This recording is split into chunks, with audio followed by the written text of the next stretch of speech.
Hey everybody, welcome back to the podcast. Today, this is all about advice for tech workers when they're looking for jobs, and also for hiring managers when they're recruiting, when they're growing, and when they're scaling their teams.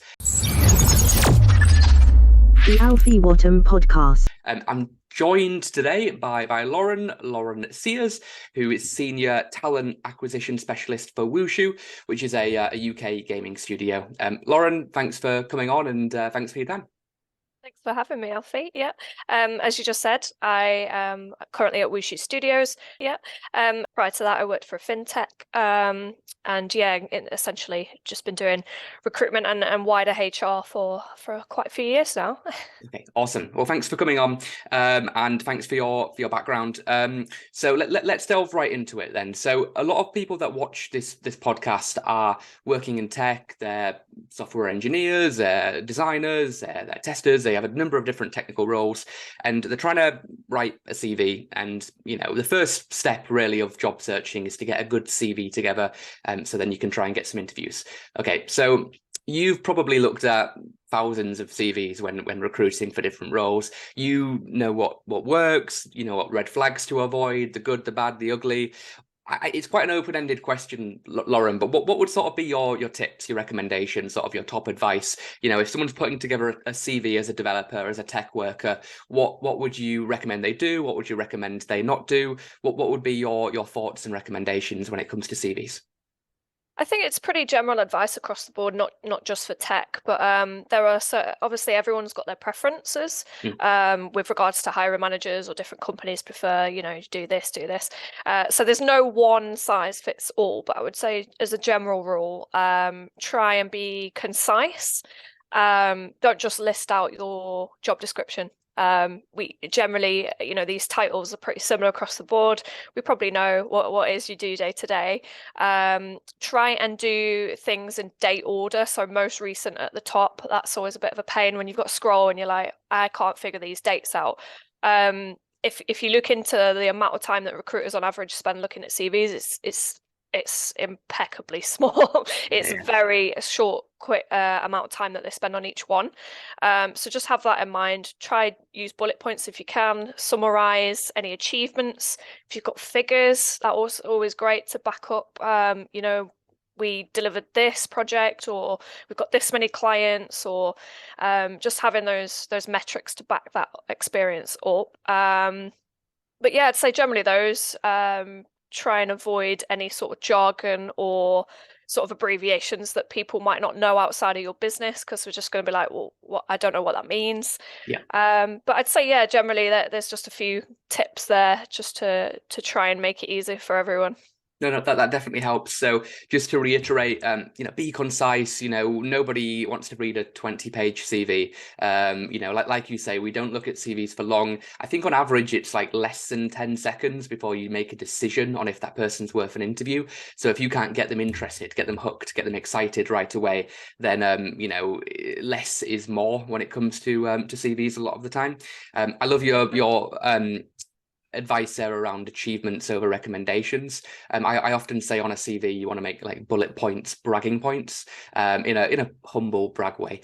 If you just list what you do in the job, so software developer, I write code, I gather requirements, I deliver solutions. I mean, everyone knows that you do that, right? So what did you specifically achieve? Yeah. What sets you apart from the rest? What about red flags? And you mentioned there with jargon and it being too long, but when you're reviewing CVs, whether that's in your current role or in previous positions, has there been any common trends which have sticked out in terms of, hey, this is like, if I see this consistently on a resume, that's a good thing, or if I see this constantly happening, maybe that's in the do not call pile? Is there anything that comes to mind in terms of trends on the good versus the bad? Not massively. Obviously, I don't want to kind of generalize and discount anyone for any particular reason, but I think in general, hiring managers, they're always cautious if someone's jumped around. Yeah. There was a CV that I looked at quite recently. I think they'd had 6 jobs in the last year. Wow. That's a little bit of a, I get, things happen, things change, tech layoffs especially.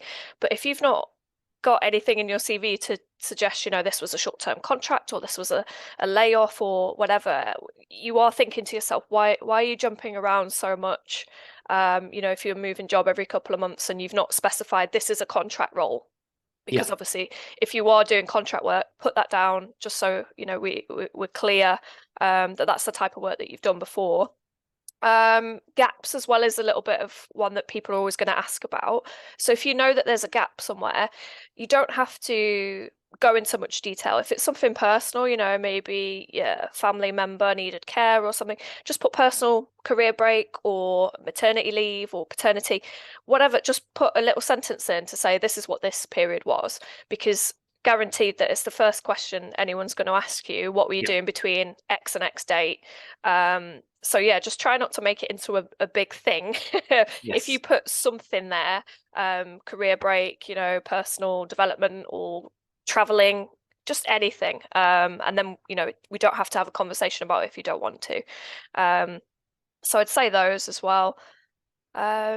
Yeah, and another thing as well is, I think you touched on it briefly, is mentioning your own achievements rather than so people tend to list projects, but one of the things that we get, particularly in gaming, is what did you do in particular on that project? What was your contribution? Not just like, oh, this is a thing that we did, but if we know that your company do that, again, you're not telling me anything new.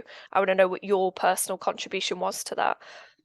I think that's really useful. I think there's a lot of CVs which could be great for the job, but they're not getting an interview because of very small tweaks, which you've highlighted there really well, that could be fixed. So if you're have contract jobs, just use the word contract, because otherwise it makes it look like you are not reliable, or the gaps, that's absolutely fine, but just specify one sentence as to why at a high level. Otherwise, once again, people might think that you haven't been working or haven't been doing anything, when in reality you probably have. In the use of the word we, so it's your CV, whatever you achieved, not what the team has achieved. Oftentimes I find if people using the word we too much, perhaps they didn't do too much, and they're taking responsibility for everybody else's achievements, right? Okay, there's a really good recommendation. So let's say people have applied that, Lauren, they've got a great CV, they're sending it out, and they're now getting a better success rate, they're getting more interviews. We'll look at this from the candidate's perspective and also the hiring manager's perspective. But if we start with the candidate, when they're going for interviews, what once again, same to the CV question, what's good in your mind? What should candidates be focusing on? What should they be avoiding? What common traits and hacks and things that are working tend to be good for interviews? What would be your advice on that side of the coin? I think it's a really simple one, but just Google the company. Spend 5 minutes, if that, because the amount of people that I speak to, they've applied for our job. I've invited them to a phone call with myself, and then I ask them, do you know anything about us? And they go, not really. You're not invested. And I know it's, again, we wouldn't necessarily discount someone for that reason, but if you're then speaking to 3 other people that they know exactly what you do, they know the business, they've done a little bit of research. Like I said, it doesn't have to be, I'm not expecting a novel or a dissertation on what we've done as a business, but just if you know who we are and what we do, it just shows that you're a little bit invested in the role, that you're genuinely interested in working here. You're not just looking for, another paycheck, which is fine. At the end of the day, we're all doing a job to get paid. But if you've got 2 people and one's like, I don't really care where I work, and the other one genuinely wants to contribute to your business, you're probably going to go for that candidate. Yeah, no, spot on. I mean, if it doesn't take long, does it, for a candidate to look on the website, the blog, Google News, go onto LinkedIn. If I saw that you're really into football or something, and so am I, then that's a great thing that I can mention on the interview. If I see that you've got some recent announcement and the company's bought this business, or they've done this big project, or they're doing this huge thing for charity, and I can mention that on the interview, it definitely separates you from the other candidates that haven't done the research and haven't. I find a lot of the time, Lauren, people will do the research, but they don't demonstrate that they've done the research. So just referencing it, showing them that the attention to detail is there, that you care. I think it's a good reflection oftentimes of how a candidate would do in the job. If you've got that level of detail before you even have a position there, then it clearly shows, the level of detail that you might have when you're actually working there as well, right? Definitely good advice. Hey, this podcast is brought to you by welovealpha.com. If you're looking to grow and hire and scale your software engineering team in the UK, then go to welovealpha.com to hire the best software developers on the market. Everything across Java to C# to PHP to Python to React and Angular and mobile and more. Go to welovealpha.com to hire the best software engineers in the UK now. What about on the other side of the coin? Because interviewing is obviously not just a one-way street. It's about companies selling themselves to candidates, getting them interested as well. What recommendations would you give to hiring managers? Because I have so many clients where I'll have a top candidate interview for that company, and then the candidate will turn around and say, sorry, Alfie, not interested. So, what advice would you give to hiring leaders that might be struggling to attract the top talent? I would say just make sure that your hiring team is all on the same page and that they are like a true reflection of the company, and they're an ambassador for the work that you do, and they're not just, oh, here's another interview and I can't really be bothered. Just make sure that you've got those kind of people that are doing the interviews. They want to be doing them, and they know what they're looking for and they know what they're asking for. So it might be a case of doing some internal interview training. I think sometimes hiring managers get so bogged down with, oh, we need a person to do this role, and they just do the bare minimum. They're not finding out what they need to find out. They're like, oh, well, they could do it, but I think you need to understand why you're asking the things that you're asking and make sure that it's relevant to finding out what you need to find out as well. Making sure that everyone's on the same page. But for me as well, it's quite a big part of my job, because a lot of what we do is headhunting. So the games industry is quite niche. Obviously, it's quite competitive. So a lot of the times, the people that we're speaking to weren't actively looking for a role. So we've really got to kind of sell ourselves. We've got to pitch. So I tend to do a little bit of a pitch in the first initial call, so they know who we are, what we do, and what are the sort of the perks and the unique selling points really of the company. And then you'd hope that the hiring managers are reiterating those points as well. Yeah, I agree. It's about getting everybody on the same page when it comes to the EVP, the employer value proposition, and what sets you apart. What's different. If you're, gone are the days of putting up an advert and just sitting back and all the top talent comes your way, right? You're absolutely right, Lauren. You've got to hunt, you've got to network, you've got to go out there and sell yourselves and separate you from the rest. And as recruiters, we can be pretty good at doing that. But when it comes to hiring managers and perhaps more technical leaders, they might not have those skills, that soft side, or just that experience in general. So getting them on the bus, getting them on the same page, and doing it in a way that isn't condescending, isn't, because they've got a lot of experience and you're trying to teach them how to sell the company, sell the position, sell the role to the candidate. So obviously it's a challenging thing to do, but when you get all the leaders on the same page, then it's a really great candidate experience, because at the first interview with you, then they're hearing the same things throughout the different stages of the process, whereas so many times candidates will get told completely different things at different points, and then why would they want to work for you if there's no clarity of vision? Cool. So look, let's say we're now a little bit further in the process. So they've got a great CV, they've had a great interview, hiring manager loves them, candidate loves them, they get the job, amazing. One of the key challenges we have in not just the gaming industry, but I suppose all industries really, is retention. People join a company and they quickly leave, and this happens with all businesses, all sectors.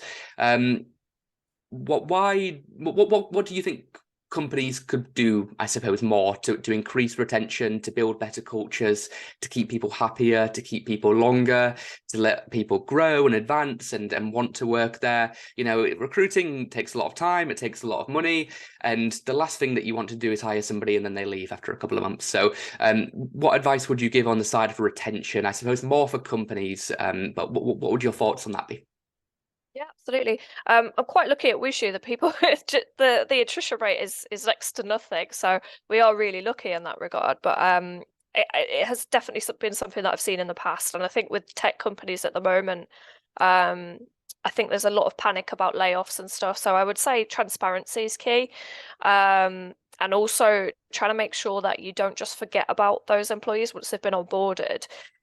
So things like engagement surveys, making sure that everyone's happy. Do they think the benefits are good? Are other people offering stuff that you're not?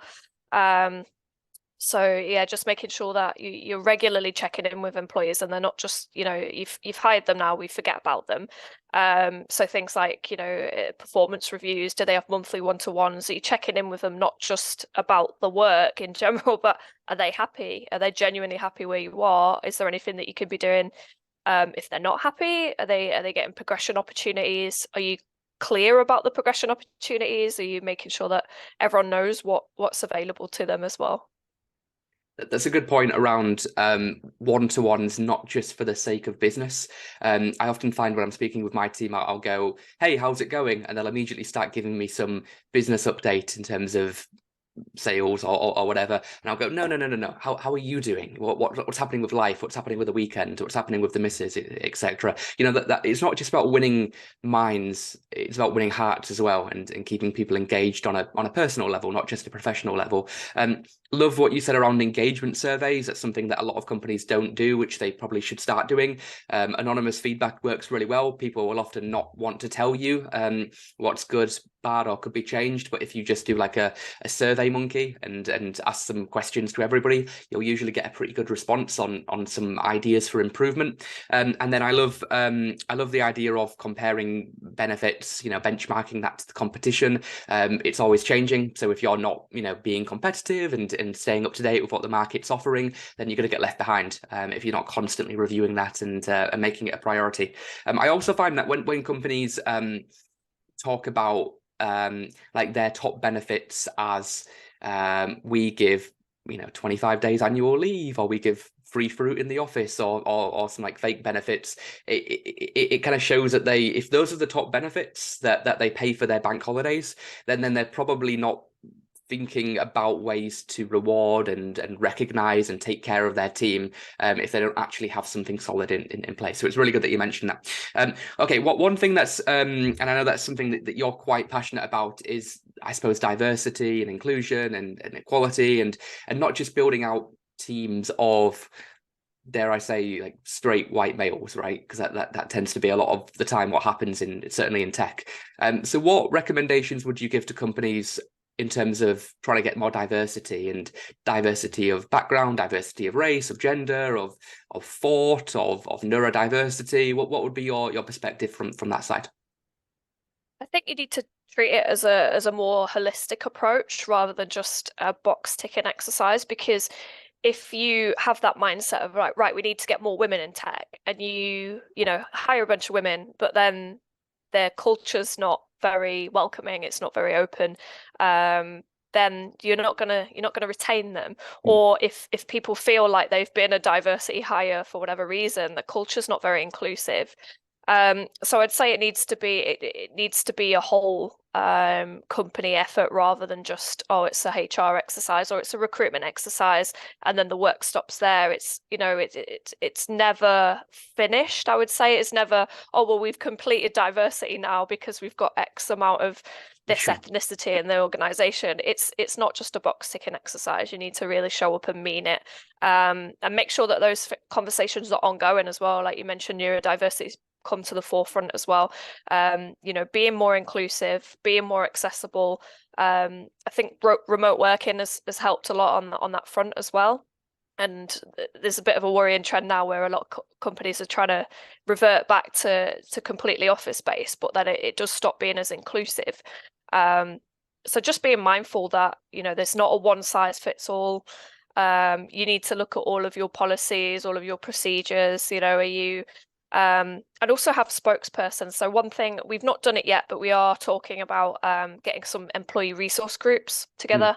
So asking for volunteers, are they from an underrepresented group? do they want to be a spokesperson for that group and have input on, activities or policies? Make sure that everyone is happy and they feel like they're represented. And I think having ambassadors for that, it's all well and good for, again, I need to acknowledge my own privilege being white.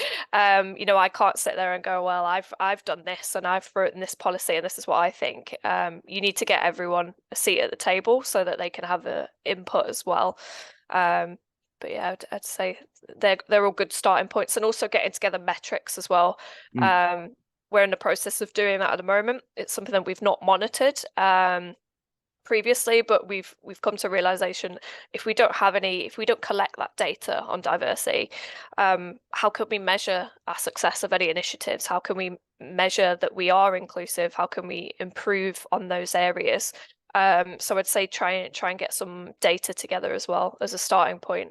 There's a great quote on the measurement. I think Peter Drucker, this American business guy, he said, what gets measured gets managed. So if you start measuring something, it becomes a lot more conscious and you focus on it. A better way of saying it almost is whatever you measure will improve, because it becomes a priority.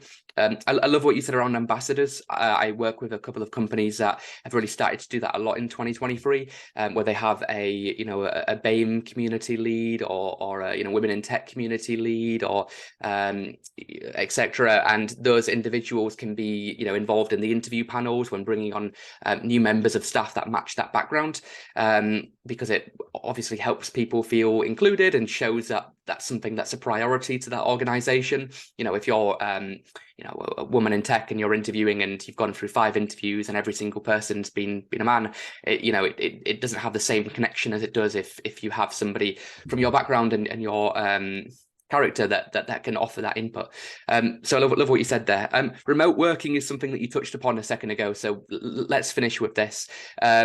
What are your thoughts on, I suppose, the subject? Like you say, a lot of companies are starting to bring more people back into the office now, and I'm seeing a lot of fully remote companies now move into more hybrid situations. But I'm also still seeing a lot of companies like completely stuck in the past, and they don't have any hybrid working, which is crazy and makes it really hard to attract good people. But what are your views on the subject and where it could go? It's an interesting one. Obviously, the kind of landscape has changed to the labour market since the pandemic. But it's certainly for us as well, it would be detrimental to our organisation if we suddenly demanded that everyone has to go to the studio, because we've got talent based all over the UK. We've got people in Ireland, Scotland. We're pretty spread out. And if you're narrowing down your talent pool to a certain geographical area, do you think you're going to get the best people or just the ones that are in the vicinity? So that it begs an interesting question over, do you want the best people or do you just want people that are present? Yeah. Because then you've got this culture of presenteeism as well that I've definitely experienced in the past. I worked for organizations where it was definitely encouraged to be in the office the earliest and leave last. But it's like, are you actually being efficient in your work? Are you working smarter? No, or you're just sat in front of your desk. So yeah, I think we need to be a little bit more agile and realize that the things have changed in the past couple of years. And if you're not going to be flexible with your working approach, you're going to lose staff to people that are. And also that comes back to the whole inclusivity point. You've got people who might have accessibility issues, people with childcare commitments. You're not going to get those people interested if you can't cater to their needs. Yeah, I mean, I spent 5 years working for a massive corporate business, right? And when I started, it was 5, dare I say, sometimes 6 days a week in the office, suits and ties every single day. But since I started my own agency, you know, we encourage flexibility, remote working, wherever you like, etc., etc. And I can't imagine going back to that to that environment of you know, presenteeism and you know, just being there for the sake of being there when a lot of the times you don't actually need to. It's a good question, isn't it? You know, do you need somebody in the office to do this job?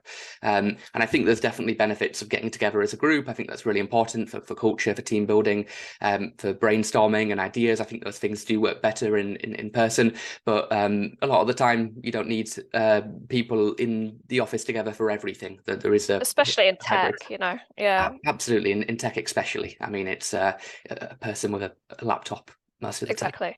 you know, and then soon to be a robot with a laptop, maybe. We'll see where everything goes with AI and everything. Cool. All right. Thank you so much, Lauren. That was useful. That was good. I'm hoping everybody that was listening and watching got some useful info out of this. For people that have made it to the end, tell us a little bit about, I guess, hiring at Wushu. What are you looking for at the moment? Where do people go if they want to get in touch? LinkedIn? Should they message you? Should they go to your careers page? You know, how should people apply for jobs with you? Absolutely. So if you go to the Wushu website, we've got careers page on there. That will take you to a handy ATS. It's literally you click a button and upload a CV. We don't have a super long and convoluted application process. But yeah, keep an eye on our LinkedIn. We literally a couple of weeks ago just released, we announced that we worked with Mediatonic on the latest Fall Guy as creative level editor. So that was a couple of years in the making. So we can talk about it now, and that's been really popular and really well received. So that's a big achievement. In terms of stuff that we're hiring for at the moment, we're a little bit quiet. But we are always hiring. There's usually always some sort of roles, whether that's art or design, programming. I believe there is one programming role live at the moment. And we are potentially looking at some resourcing for September now. So I'll be putting the feelers out there for all those roles as well.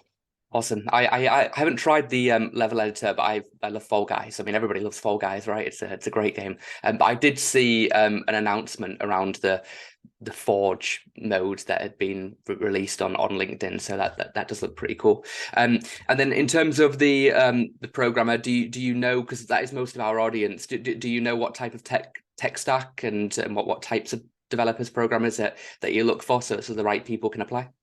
Yeah, absolutely. So generally we're C++, prioritizing Unreal Engine. Yeah. But if you only use Unity, it's something that we can discuss, we can pick it up.